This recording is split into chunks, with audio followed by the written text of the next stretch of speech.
it! Quit trying to butter up the gamers! Your fight is here in the real world! Son of a bitch! Nice work, dickhead. So, on June 23rd, we finally got a good taste of No More Heroes 3. Except not really. The gall of this man. We've all been waiting 7 months to see what's in store for this sequel. I mean 12 months. I mean 17 months. I mean 110 months? So far he's been giving us nibbles of this game through live stream events, some concept work, a tweet with Mr. Meeseeks, and they've provided directions the story will go with their cinematic trailers. There's also the very existence of Red Orca. What's Red Orca? Well, my friends, Red Orca is a band formed by Nobuaki Kaneko, the head composer for No More Heroes 3. He was getting other musicians together to write and perform the absolutely insane soundtrack this game is going to have. Then they all looked at each other and thought, hey, we should form a band. So they did. And my god, do they rock my face off.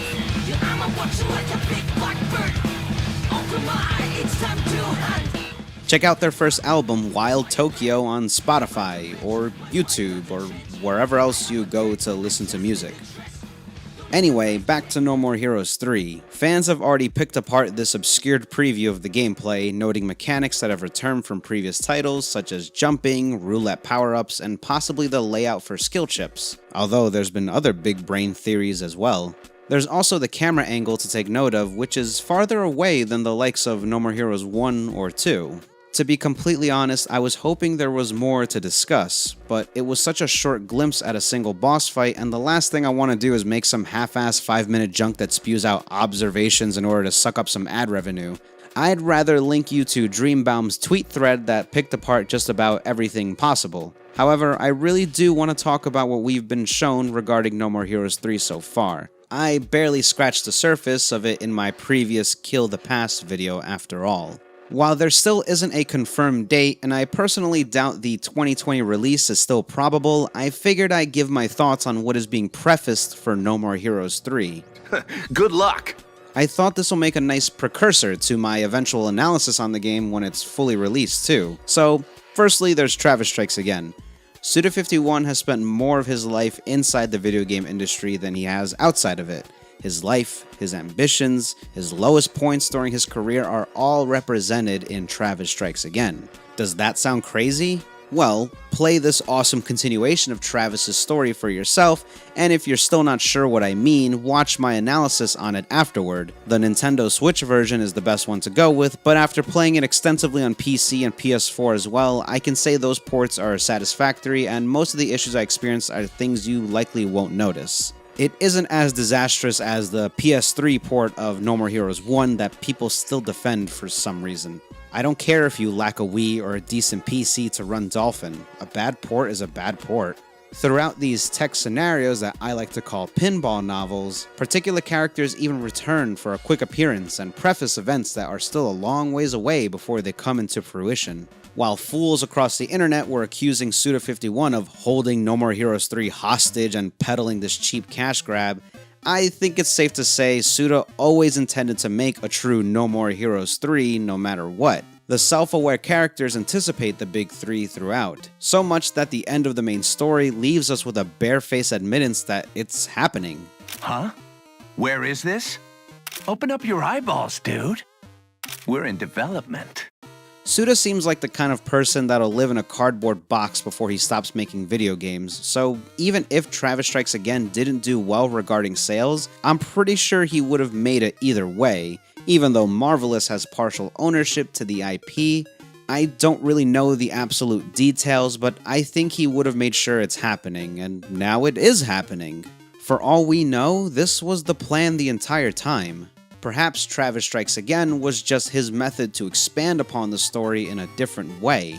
Before Travis gets wrapped into another crazy league of ranked killers, check out how he's grown and strengthened as a person through this game. Also, the story within Travis Strikes Again sets up a lot of different points that will be addressed in No More Heroes 3. And I mean a lot. Suda has warned people enough. You're probably going to be really lost if you don't play Travis Strikes Again beforehand. Just saying. I also theorized that Suda made this game to get back in the swing of things. He needed to remember what it's like being head director once again. Something folks might not realize, Suda has not directed a game in over 10 years before Travis Strikes Again. Only once he completed a project on the director's chair where he had control from beginning to end could he feel fit to do something grander in scale that requires the help of over 100 game developers in order to form his vision for the true third entry. And while he is head director, he isn't doing it alone. Ren Yamazaki, who helped him direct Travis Strikes Again, will be reprising his role, and Nobutaka Ichiki, the sole director of No More Heroes 2, will also be joining them.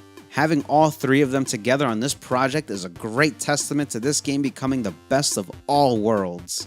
Hopefully. Seeing as how they all have their own strong suits, I couldn't have asked for a better case. Anyway, Suda has also stated inspirations when it comes to No More Heroes 3, one of them being the recent Avengers films. He talks about how Travis could be going up against Thanos-like villains in this new entry. Travis says as much in the first trailer. There's probably some type dude waiting for me up ahead. There's probably some type dude waiting for me up ahead. Gotta be careful what names you throw around in the official pieces. Disney doesn't even let off the hook. Even so, I remember being a little miffed by that statement. Is this going to be some kind of crazy Marvel Cinematic Universe kind of deal? Is it going to be too over the top, even by No More Heroes' metafiction standards? Perhaps. The teaser at the end of Travis Strikes Again was meant to give off Marvel movie vibes, and a particular character even brings up one of these movies. But let's talk about the concept of heroes for a bit. The No More Heroes series takes its name from a song by the Stranglers, with its lyrics lamenting over their real-life heroes being dead and gone. It's never explicitly stated that this is the case for the original game as well, but I think it's at least lightly implied.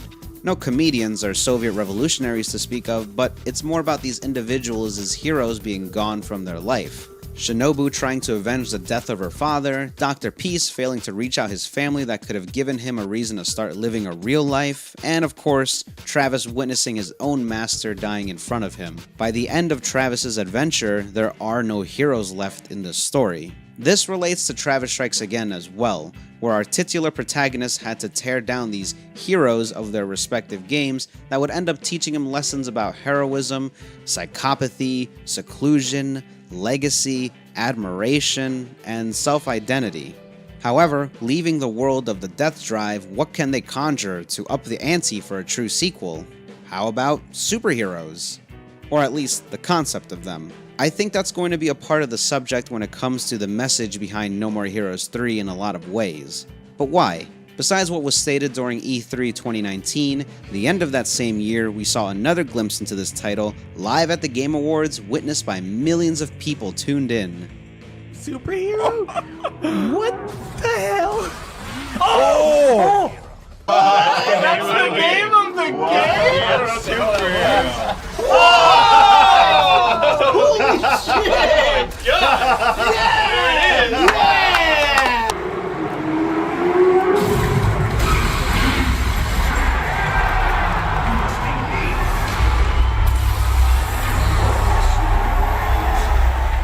The wonderful fake out is cool and all, but what really catches my interest is everything that happens right before that. The story of Fu, an alien who found himself on this planet befriending Damon Richatello as a young boy. Using these special but vague powers that Fu shared with him, Damon was able to climb the corporate ladder, becoming the CEO of a development consulting firm. A lot of this background is expressed through Travis Strikes Again, by the way. Damon appeared in the pinball novel. Fu and Damon reunite 20 years later. With both of them in positions of high power, Fu devises an initiative to begin taking over the world, starting with Santa Destroy, I guess. I'm talking about taking it over, duh! Do it!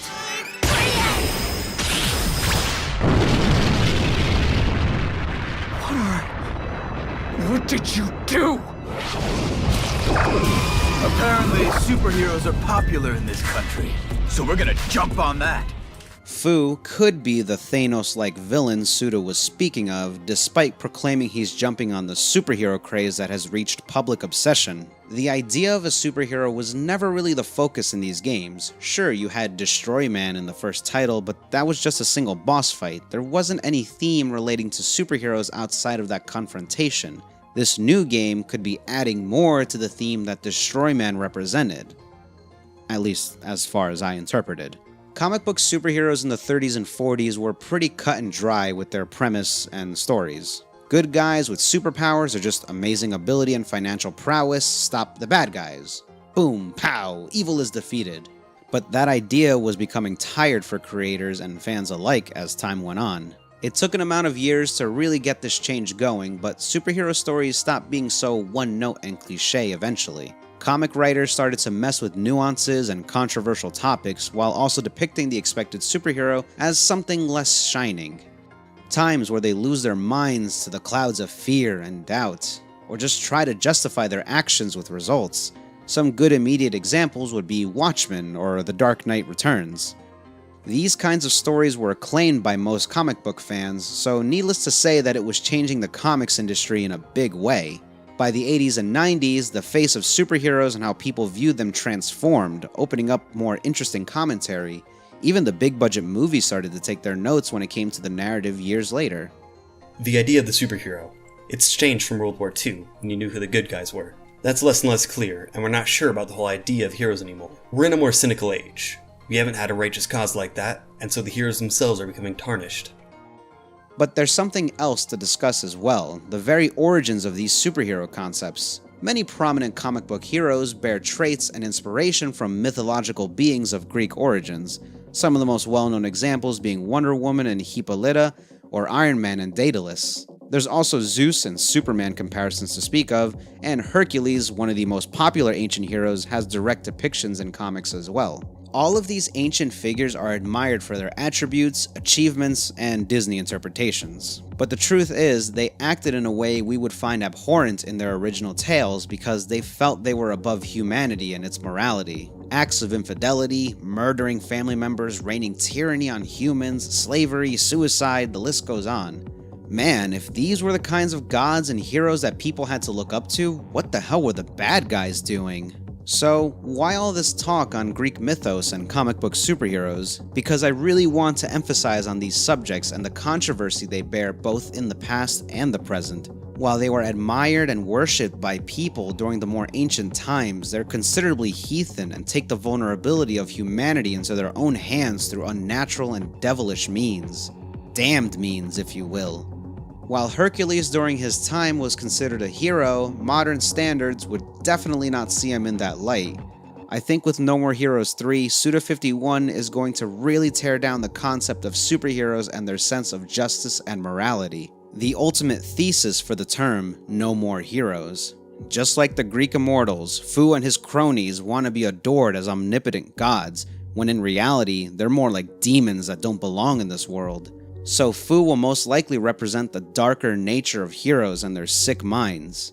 And why do I posit that? Fu's answer to a terrified Damon perfectly sums this up. Fu, what are you? I'm a goddamn superhero.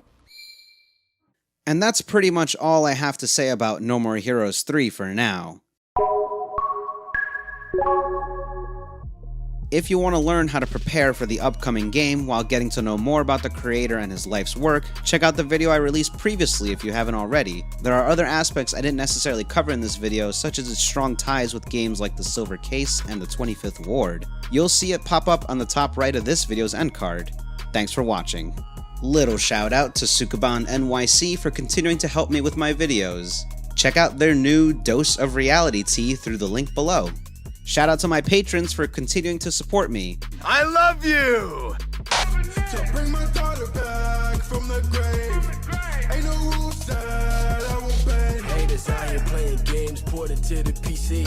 I'ma turn the rap game to the rap E3. My minds had brains with about 3 cheeks. And the cartridge in the handheld call it GBC. Hold up.